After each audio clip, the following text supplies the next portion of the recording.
Bienvenue sur Info Flex News, Flash Information. Goma libéré, les FARDC en pleine montée en puissance.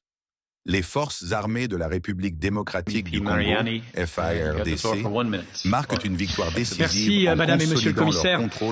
J'ai écouté vos orientations, mais on va juger dans les cas concrets. Or, malheureusement, aujourd'hui, en ce moment, il y a un cas concret d'urgence, puisque la plus grave crise humanitaire se déroule loin des caméras. Bien plus grave, je pense, que ce qui se passe à Gaza ou en Ukraine, c'est au Congo.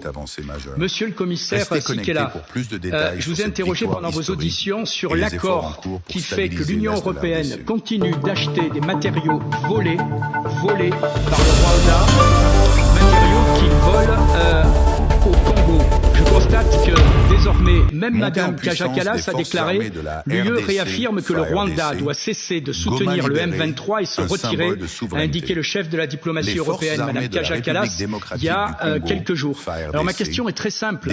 Jusqu'à quand on va continuer d'appliquer un accord dont on sait très bien que le bénéficiaire pille les minéraux chez son voisin, assassine, tue par le biais d'un mouvement extrémiste comme le M23, et l'Europe regarde ailleurs, achète ces minéraux.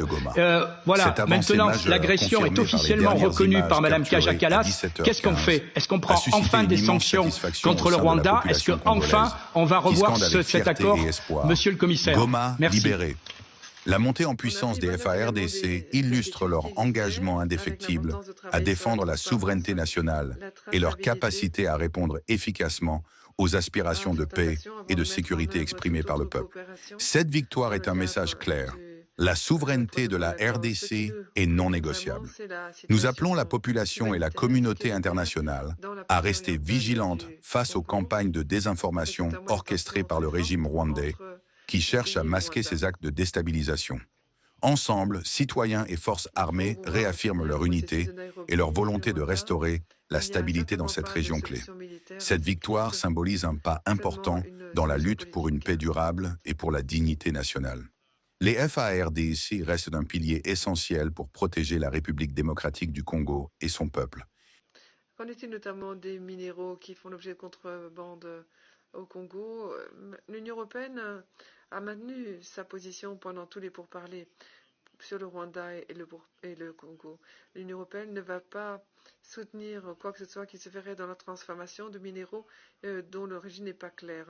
Au Rwanda, on se concentre ici sur la professionnalisation du secteur minier,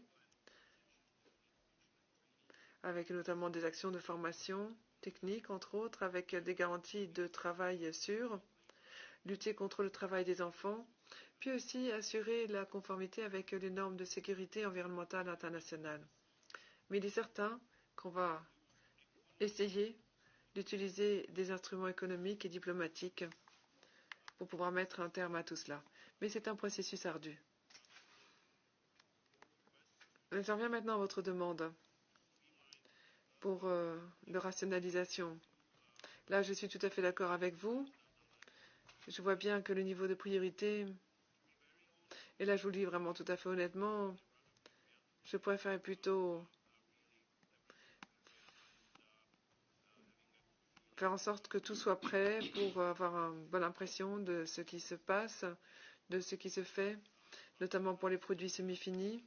Mais je comprends l'urgence et on en discutera certainement au collège pour savoir comment nous pouvons avoir